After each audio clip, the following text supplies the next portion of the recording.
Continuemos con la última ponencia de la tarde. ¿Qué puede hacer para mitigar el riesgo de lavado de activos?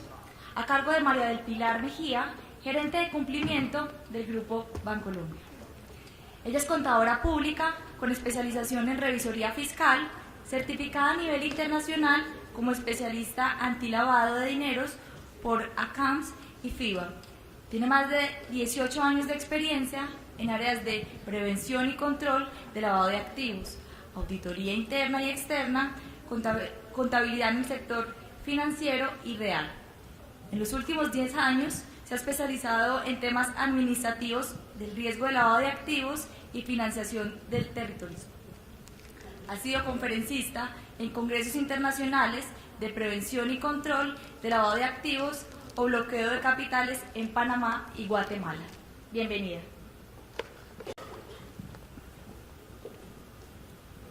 Gracias. Hola, sí, hola. Bueno, les cuento que Pilar no pudo venir el día de hoy porque está incapacitada.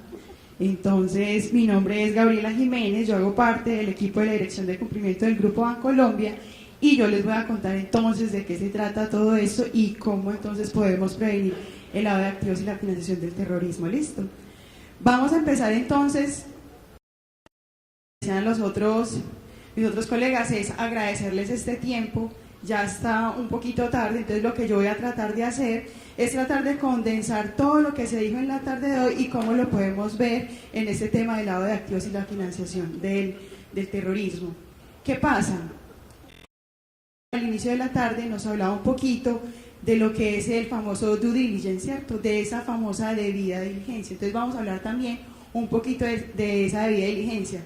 Ahorita Diego nos hablaba de las partes relacionadas, entonces vamos a hablar de cuáles son los roles entonces que se incorporan sujetos a una exposición del lavado de activos y la financiación del terrorismo a través de los riesgos asociados, donde aparece el riesgo de contagio, donde aparece entonces el riesgo operativo, donde aparece el riesgo reputacional y donde aparece también entonces el riesgo, en este caso, legal.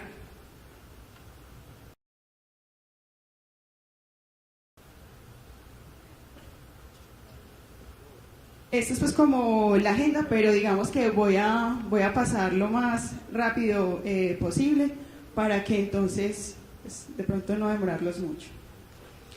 Cuando hablamos entonces del lavado de activos y la financiación del terrorismo, lo que nosotros entonces conocemos como lavado de activos, de pronto ¿en qué pensamos? No sé, tal vez algunos piensan todavía en Pablo Escobar, ¿cierto? En el narcotráfico, ¿sí? En las caletas que posiblemente van a salir ahorita con este tema del posconflicto, ¿sí? Pero entonces, ¿qué es el lavado de activos? ¿Sí? Entonces recuerden que el lavado de activos es darle apariencia de legalidad, ¿sí? A aquellas actividades donde el origen de los recursos, ¿sí? Son de origen, en este caso, ilícito, ¿sí? Ahora, la financiación del terrorismo. Entonces, ojo que la financiación del terrorismo nos habla del apoyo a esas actividades terroristas, ¿sí? Pero ¿cómo lo vamos a hacer? Con recursos tanto lícitos como ilícitos, ¿sí? Ahora, cuando vamos a revisar ese contexto de lavado de activos a nivel, en este caso Centroamérica, donde el Grupo Bancolombia tiene presencia, ¿con qué nos estamos encontrando? Nos estamos encontrando entonces que el lavado de activos representa desde el punto de vista y desde la comparación desde el Producto Interno Bruto para lo que es entonces Guatemala un 4%, donde hablamos de 2.000 millones de dólares, ¿sí?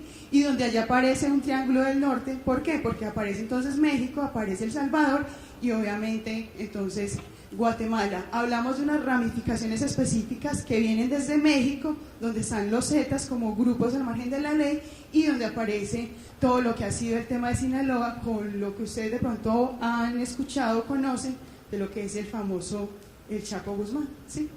Ahora, además aparece un tema de cooptación del Estado, donde en este momento, pues digamos que hay un tema de corrupción muy visible, muy latente, donde se está investigando entonces el expresidente, en este caso Otto Pérez, ¿sí? y a la vicepresidenta. Entonces miren que si empezamos a bajar, en El Salvador también aparece nuevamente, pues digamos que como factor común, el hecho de que ellos aparecen allí como en el Triángulo del Norte, y donde aparecen también unas bandas criminales, que para efectos de lo que es entonces El Salvador, hablamos de los maras salvatruchas, que son unos grupos también al margen de la ley que tienen una caracterización específica, y es que no sé si ustedes lo han visto, ellos están tatuados, ¿sí? Entonces esos tatuajes específicos, digamos que uno así es como los puede, en este caso, identificar a ellos. Ahora, también hay una investigación desde el punto de vista de la corrupción, y en este caso está siendo investigado Mauricio Funes, quien es el expresidente, en este caso también de El Salvador. Si bajamos un poquito más, todavía no pasando, bueno, si bajemos entonces a Panamá, vemos que el porcentaje en este caso de lavado de activos en lo que es el PIB, miren que representa ese 12%, ¿sí? Y que entonces eso indica que son más o menos unos 4.390 mil millones de dólares, donde es una suma bastante significativa. Panamá hoy es, digamos que un sitio donde en efecto hay muchísimas, en este caso entidades financieras, y donde uno dice, bueno, ¿qué es lo que está pasando? ¿Qué pasa entonces con ese tema de la gestión del riesgo cuando decimos que la gestión del riesgo requiere conciencia y cultura, ¿sí? ¿Qué está pasando entonces? ¿Cuáles son esos determinantes y qué es lo que está sucediendo también? Y como lo venía conversando también toda la tarde, con ese tema de los controles desde el punto de vista de la prevención. ¿Listo? Ahora si bajamos un poquito más, todavía no va a pasar a Colombia, vamos a Perú. Miren que el lavado de activos también asciende más o menos a unos 10.000 millones de pesos, 10.000 millones de dólares, perdón, anuales, donde los flagelos acá son entonces la minería ilegal, el narcotráfico y la corrupción. Ahora, la minería ilegal sopesa bastante sobre esas diferentes actividades que está teniendo, entonces, pues en este caso, las que desarrolla como tal en general el Perú. Nosotros, a nivel Colombia, pues estamos revisando, y ahorita les voy a mostrar un poquito, dentro de esas tipologías o entre esas modalidades de lavado, donde aparece a lo sumo un caso que nosotros estamos revisando al interior de la organización de este sector en particular, del sector de la minería. Colombia entonces alcanza unos 18 billones anuales, donde si hacemos la comparación versus las utilidades que ha tenido el Grupo Bancolombia, en este caso para el 2013, mire que son 12 veces, y estamos hablando de 18. Las cifras son muy significativas y que de alguna u otra manera nos deberían de generar alarma, ¿sí? Y alerta, porque la idea es entrar a combatir este flagelo. El tema de la gestión de riesgo que nos invita a anticiparnos, ¿sí? Y esa anticipación implica que nosotros vamos a generar una prevención específica a la luz de ¿qué? Pues de los lineamientos, de las normativas, dependiendo del tipo de sector en el que nosotros en este caso nos encontremos, ¿sí? Pues para efectos de nosotros, pues nosotros estamos regidos por lo que dice la Superintendencia Financiera, sí, pero cuando hablamos del sector real, pues ahí aparece, como también lo decía alguno de los compañeros, algún colega, hablaba de las supersociedades. Pero entonces, ojo que las supersociedades tienen unas limitaciones específicas para que se implemente como tal un sistema de administración de riesgo. Entonces, ¿qué van a decir los otros? Ay, no, Gabriela, pero entonces nosotros que no cumplimos con esos 160.000 salarios de ingresos brutos anuales, ¿qué vamos a hacer? Nosotros también queremos combatir el lavado de activos y la financiación del terrorismo. Pero entonces ahí aparece el tema de las buenas prácticas. Y esas buenas prácticas, pues digamos que son a partir de esa referenciación específica que pues vamos a hacer de lo que dice la Superintendencia Financiera o a lo sumo de lo que dice en este caso las supersociedades.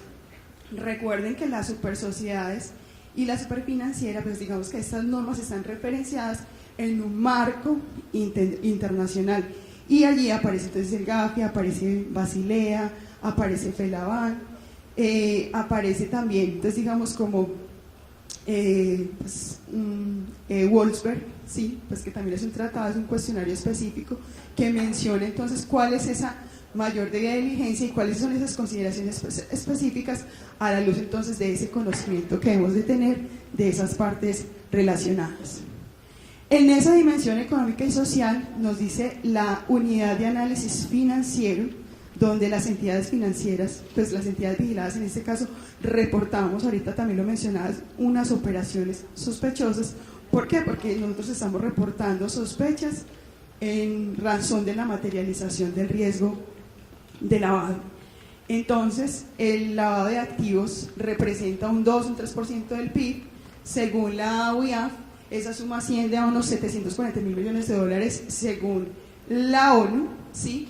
¿Y qué pasaría entonces si el dinero del lavado de activos fuera interceptado a las organizaciones criminales? Entonces, ¿qué pasaría en este caso con la industria?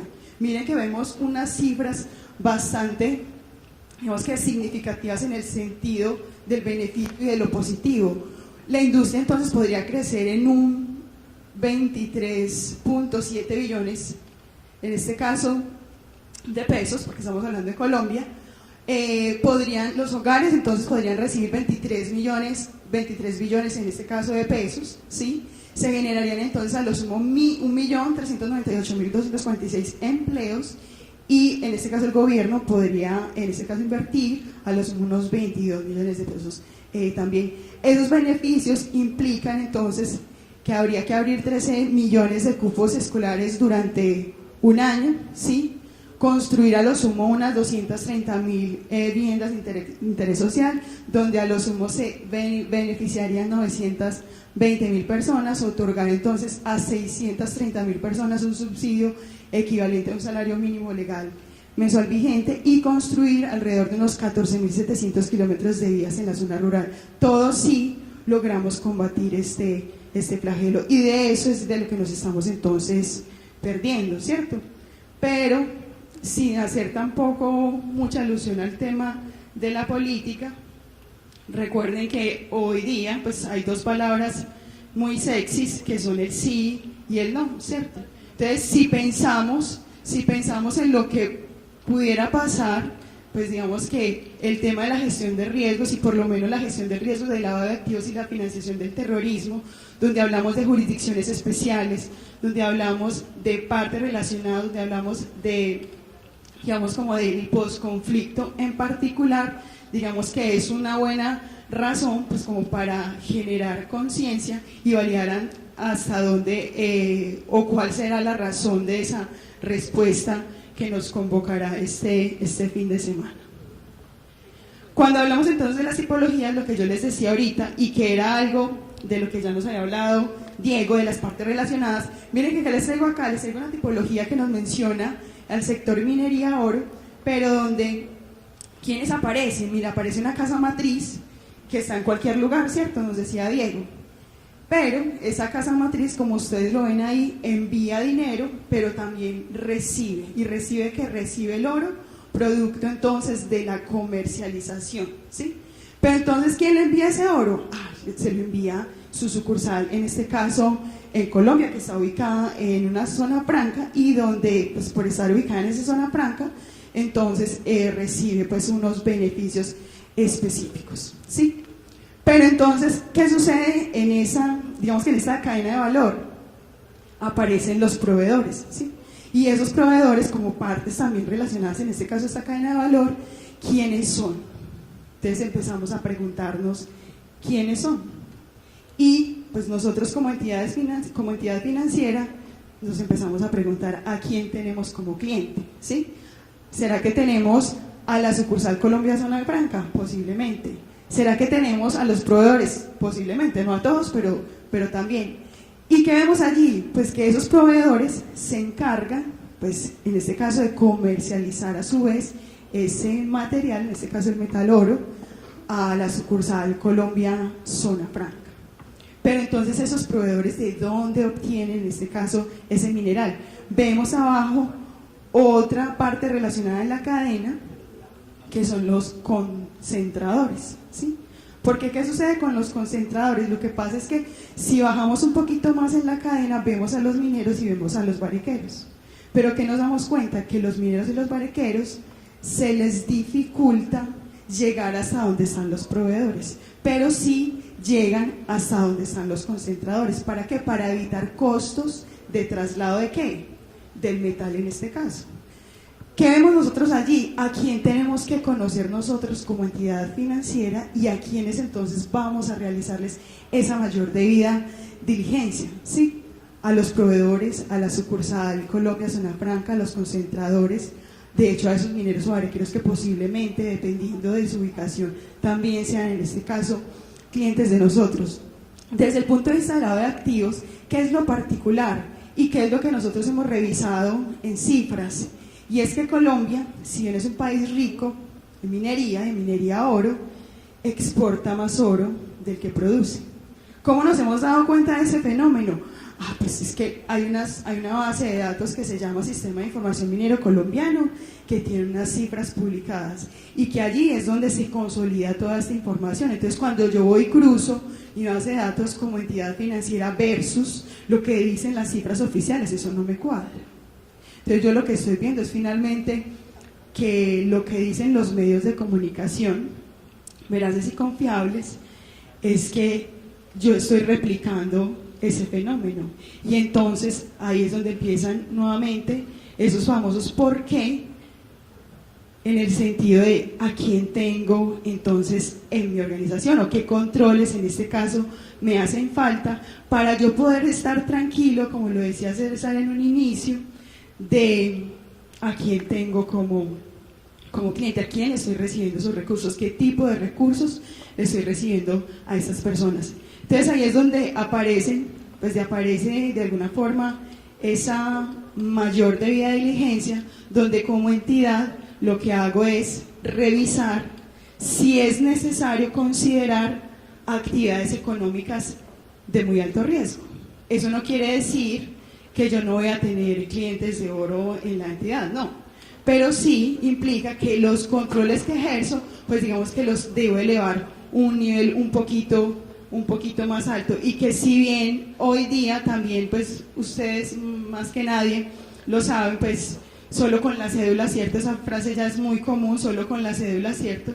Entonces, ¿será que solo le tengo que pedir la cédula o le tengo que pedir 20 cosas más para estar obviamente tranquilo? Y como les digo, no va a suceder en todos los casos, va a ser donde yo en efecto haya evidenciado esa materialización del riesgo y que por ende el comportamiento específico de todos los clientes de ese sector estén presentando de alguna forma ese tipo de tendencia. Entonces ahí es donde yo tengo que apretar un poquito esos controles, así mis clientes se enojen un poquito, pero les tengo que explicar que a la luz y sujeto obviamente a los lineamientos específicos, en este caso de la superfinanciera, será necesario generar ese tipo de controles. Este es otro caso, pues digamos que ahí en verdecito aparece, pues desde el punto de vista de financiación del terrorismo, donde lo que estamos haciendo es financiando actividades terroristas en la consecución, pues en este caso de armamento, de explosivos, de municiones, de medicamentos, para los que están entonces, para esos grupos entonces al margen de la ley. ¿Quiénes aparecen entonces allí? Resalto en verde una empresa de transportes y una empresa A. ¿Que quiénes podrían ser nuestros clientes? ¿Sí? O a lo sumo alguno, no sé, mi papá que tiene una pyme, sí, ¿cierto? Y que esa pyme se encarga de generar una serie de transportes, pero él no sabe qué transporta, paquetes cerrados, ¿cierto? Entonces, hasta dónde nosotros también, cuando ya me salgo del sistema financiero, ¿cuáles son los controles específicos que como entidad, o en este caso como empresa del sector real, pequeña o grande, estoy realizando sobre esas partes relacionadas a las cuales en este caso estoy generando ¿qué? Un transporte, ¿sí? Y en este caso la empresa A, que está generando un acuerdo específico para la entrega de ese material o de esos suplementos, pues a quién se los está entregando y qué tipo de personas o con qué tipo de personas estoy realizando ese acuerdo. ¿Será que yo soy consciente de que lo estoy haciendo con una organización terrorista? Porque el hecho de que no se vea no quiere decir que no esté sucediendo. Entonces ahí es donde también digamos que le hacemos mucha fuerza al hecho de que en efecto existan esos controles efectivos. Ese es el sistema de administración de riesgo de lavado de activos y financiación del terrorismo, que nos dice la superfinanciera a través de la circular básica jurídica, donde la idea es esa, pues prevenir y controlar como tal este riesgo, donde aparecen entonces unos factores, unas fuentes de riesgo, donde aparecen entonces los clientes usuarios, partes relacionadas, los productos en este caso que la entidad pues crea para ofrecerle como tal a esos clientes, a estos usuarios, los canales por los cuales se hacen entonces las diferentes transacciones, ¿sí? Ya veíamos entonces que hoy día en el medio de la innovación financiera también entonces estamos incorporando nuevos tipos de transacciones y donde de una forma virtual pues podemos acceder más fácil, más rápido al sistema financiero, pero donde pues también lo decían ahorita a través del cibercrimen y todas estas nuevas tendencias, es necesario revisar entonces qué controles estamos teniendo y desde el punto de vista de la jurisdicción entonces dónde estamos ubicados. No es lo mismo que y no, espero pues no sé si alguien es de allá, pero digamos que no es lo mismo cuando yo tengo un cliente que está ubicado por allá en el Casanare o en la zona de extinción, pues en el Jaguán por ejemplo, a una persona que de pronto está a lo sumo en uno de los municipios de acá de Antioquia. Miren que el nivel de riesgo es muy diferente, no es lo mismo la persona que está pues en Marinilla que esa persona que de pronto está allá en San Vicente del Caguán. ¿Por qué? Porque el contexto de esa jurisdicción es muy diferente a la jurisdicción que yo tengo acá en Antioquia. Entonces, por ende, yo voy a tener un mayor control sobre esa jurisdicción de que haya determinado sí o sí de alto riesgo con respecto a la que tengo en este caso acá en Colombia, acá en Antioquia. Ahora, dentro de esa estructura aparecen los riesgos asociados, ahorita se los mencioné, y aparecen unos elementos y unos instrumentos, pero aparecen dentro de los mecanismos y que por eso entonces ahorita hablamos de la debida diligencia, ese famoso due diligence, del conocimiento del cliente. Pero entonces el conocimiento del cliente aquí va a ser el conocimiento de las partes relacionadas o el conocimiento de mi contraparte, ¿sí? Ahora, ¿qué va a pasar con ese conocimiento del cliente y qué debería hacer yo en pro de la mitigación del riesgo de lavado de activos y la financiación del terrorismo? Y lo que pasa es que como esto hace parte de la superintendencia financiera, entonces eso a mí no me aplica, ¿cierto? Pero entonces resulta que por allá la ONU, en una revista, el modelo de gestión del riesgo para el sector real, nos habla del sistema de autocontrol y gestión del riesgo de lavado de activos y la financiación del terrorismo. Entonces eso implica que nosotros tenemos herramientas públicas que nos van a permitir, en este caso, ¿qué? Mitigar este riesgo, que si vemos cada una de las etapas versus la anterior, digamos que el símil es el mismo, la idea es identificar, medir, controlar y monitorear el riesgo de lavado de activos y la financiación del terrorismo.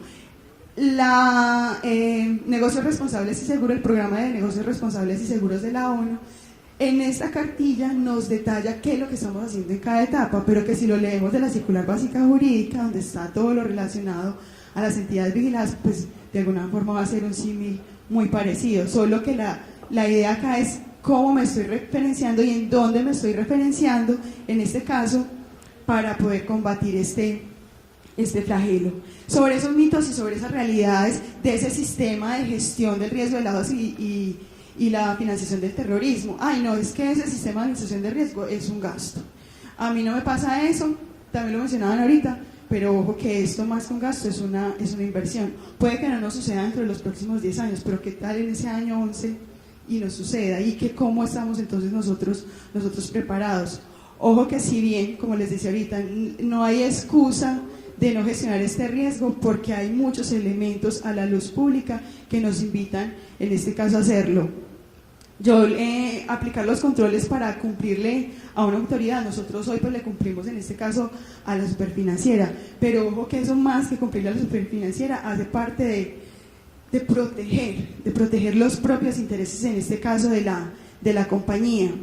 Mi negocio o compañía no tiene ningún riesgo LAF, no necesariamente.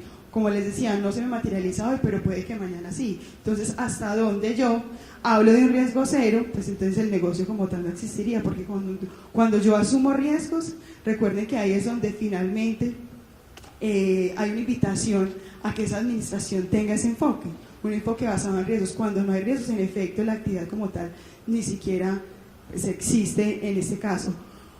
Como ya revisé la lista OFAC, ahorita lo mencionaba César, no tengo ningún riesgo. Ojo, el hecho de revisar la lista OFAC, en este caso significa que es el primer paso para la gestión del riesgo de lavados y del riesgo de lavado de activos y financiación del terrorismo. Es necesario, en este caso, realizar una mayor debida diligencia que está sujeta a unos ítems específicos que ya les voy a compartir. Ahorita hablábamos entonces de qué pasa con el conocimiento del cliente, con ese enfoque basado en riesgos, qué dicen entonces estos entes, cuál es ese marco internacional que nos invita a que esa mayor debida diligencia en efecto sea lo suficientemente veraz y efectiva para que nuestra organización, nuestra empresa no se permee con este delito.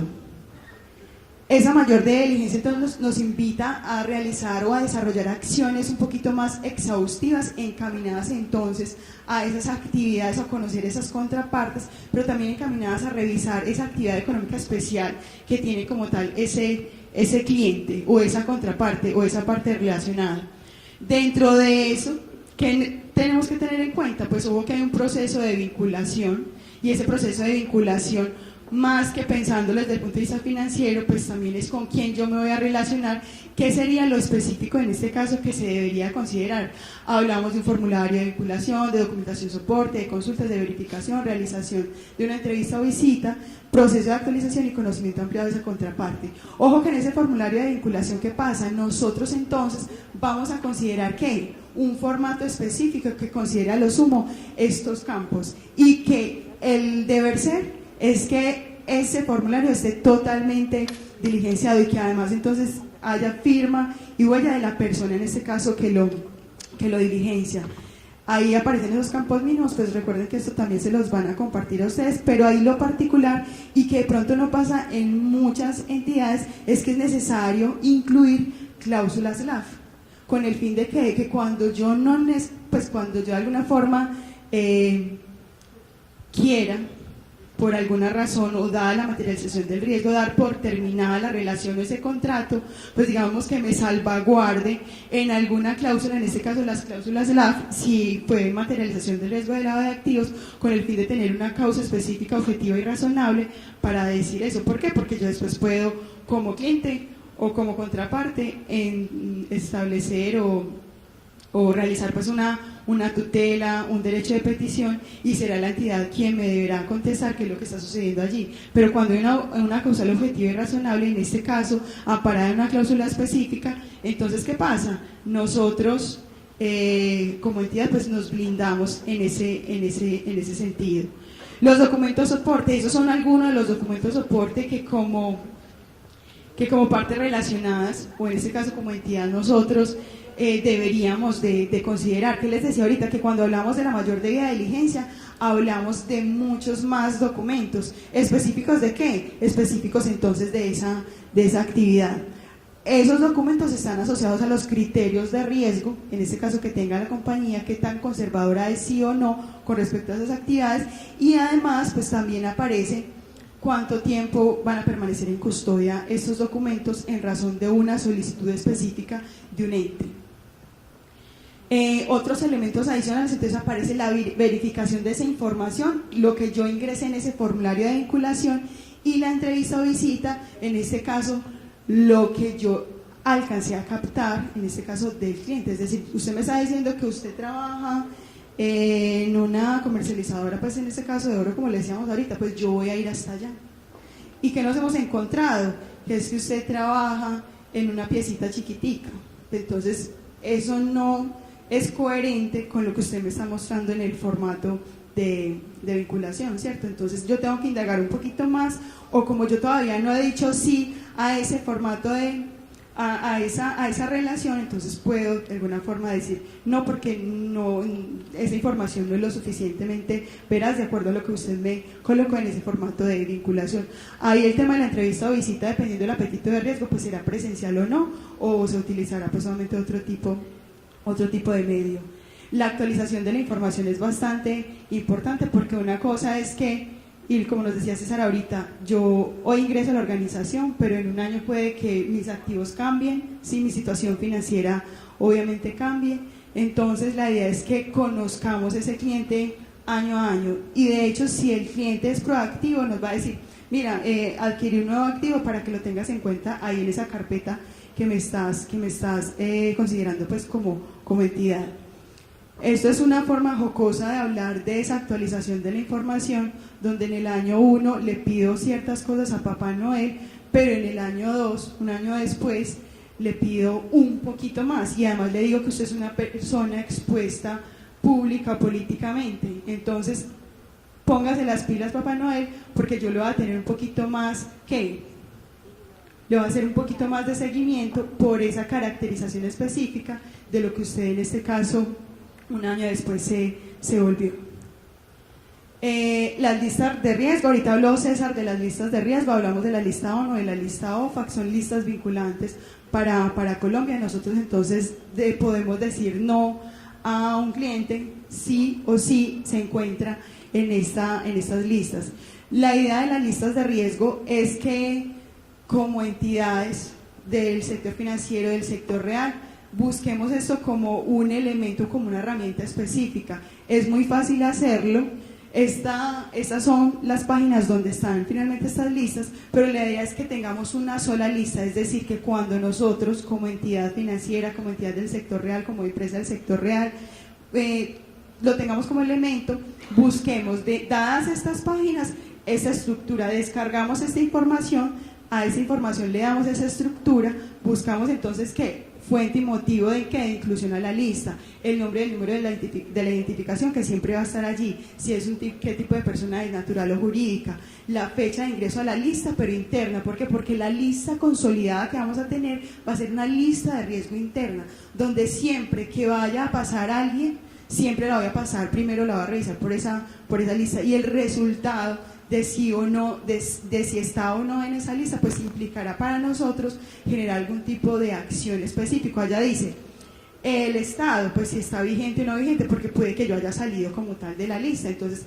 yo por lo menos pues quiero saber usted por qué en algún momento estuvo como tal esa lista, si yo voy a considerar la inclusión en esa lista como una alerta o como un bloqueo. Si es de alerta, pues de pronto te dejo pasar, pero si es de bloqueo, yo te voy a decir que no. Solo que en la alerta, pues de pronto voy a, como les decía ahorita, a incrementar ese tipo de controles. Y ahí, pues las acciones o los planes específicos, si te encuentro o no en esa lista. Estas son, pues, ya en específico las listas de riesgo públicas, también nuevamente quedan en las memorias. Y por último, entonces, ¿cuáles son las herramientas que nos permiten entonces generar una vía de gestión de conocimiento ampliada? Ahí aparece la Procuraduría.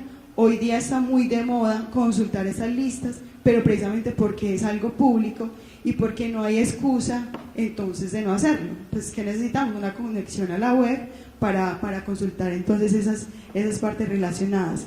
Allí que vamos a encontrar, pues ojo que si me encuentro con una persona con antecedentes disciplinarios, ahí tienen que pasar cosas. Yo entonces quiero preguntarte en qué estado está ese proceso, o si ya finalizó, o si de pronto la página está desactualizada y me está mostrando información tergiversada, que también puede pasar, pero no lo puedo dejar pasar por alto. La idea finalmente es esa. ¿Qué pasa entonces en la Contraloría? ¿Cuál es entonces esa responsabilidad fiscal que nosotros, o que pues, yo quiero saber si tienes o no con respecto al Estado?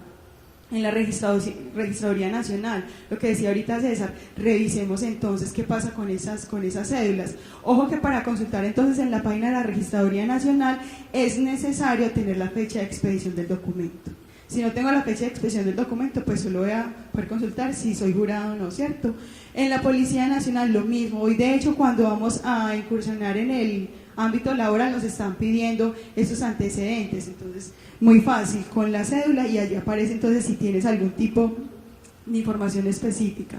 En las supersociedades, es que esa empresa no me trajo los estados financieros, allí también los podemos consultar, pero eso no limita que la persona, en este caso con la que yo voy a entablar algún tipo de relación, me deba entregar ese tipo de información.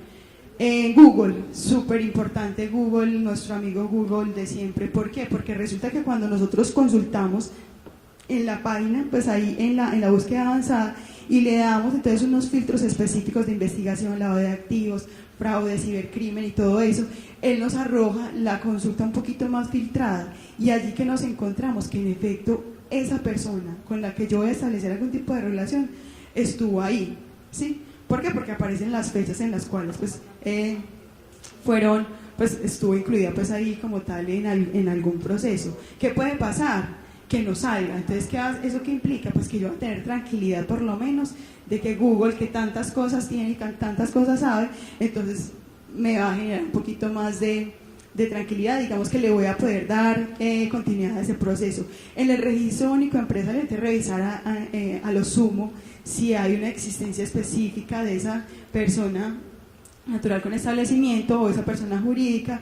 ¿Y qué pasa entonces con ese código SIU, ¿sí? Con esa actividad económica específica? Porque resulta que es que él me está diciendo que es de minería, pero resulta que cuando yo consulto allí, me aparece que son actividades de tipo no profesional, entonces usted, eso no es, ¿cierto? O al contrario, me dice que son actividades de tipo no profesional y luego yo reviso en el registro único empresarial y me dice que es de pronto de minería. Entonces la idea es tener esas herramientas desde el punto de vista de la validación. La rama judicial, pero es necesario entonces tener el número del proceso. En el FOSIGA, en el Fondo de Solidaridad y Garantía, ahí es como entrar a validar, dependiendo del tipo de personas que tenemos, la existencia o no de un tipo de identificación, porque resulta que cuando hablamos de clientes y usuarios, a veces no es posible identificar los usuarios, pero de pronto buscando a través de esta página, y de hecho desde del CISBEN o del CISPRO, nosotros ubicamos la identificación de esa persona para poder generar esa mayor debida diligencia. El mensaje entonces es que combatamos este delito, de que de pronto no traguemos entero, de que nos preguntemos y de que vayamos un poquito más allá, de que revisemos esos sistemas de administración de riesgo, de que revisemos entonces cuáles son esas políticas específicas que nos aplican, de que pues Colombia digamos que está bastante permeada por este delito. Entonces, como es un riesgo que requiere, la gestión de riesgo, como les decía ahorita, requiere de conciencia y cultura, entonces la idea es que desde nosotros mismos empecemos a generar esa conciencia y esa cultura. ¿Cómo? En el día a día. Ahora lo decían desde el punto de vista del cibercrimen, hablaban de la piratería. Cuando nosotros compramos esas películas por ahí, ¿qué pasa? Nosotros estamos apoyando el lavado de activos y la financiación del terrorismo, porque nosotros no sabemos el destino de los recursos que va, digamos, que a suplir ese tipo de actividades. Entonces debemos ser cuidadosos, si así, y así lo considero yo, en cómo nosotros estamos ciegamente apoyando de alguna forma este tipo de actividades. Pero la idea es que la mayor diligencia se haga si solo si queremos entonces tener tranquilidad de esas partes o esas contrapartes, partes relacionadas a esas contrapartes que estamos vinculando, sobre los cuales queremos tener cualquier tipo de relación. Listo, muchas gracias.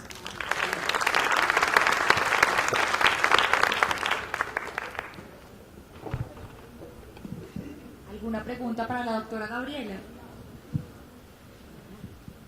Invito al decano de la Facultad de Ciencias Contables, quien hará un reconocimiento a la doctora Gabriela Jiménez.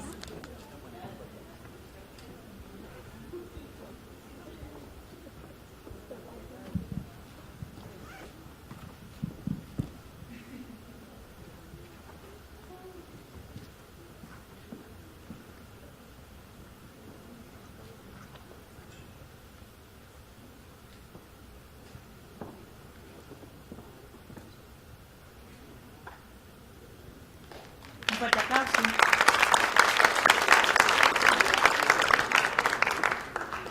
Agradecemos a los conferencistas invitados y a los asistentes por acompañarnos en este primer día de actividades del Congreso Internacional de Crimen Económico y Fraude Financiero y Contable. Mañana los esperamos a las 8 de la mañana para continuar con el segundo día y último del calendario.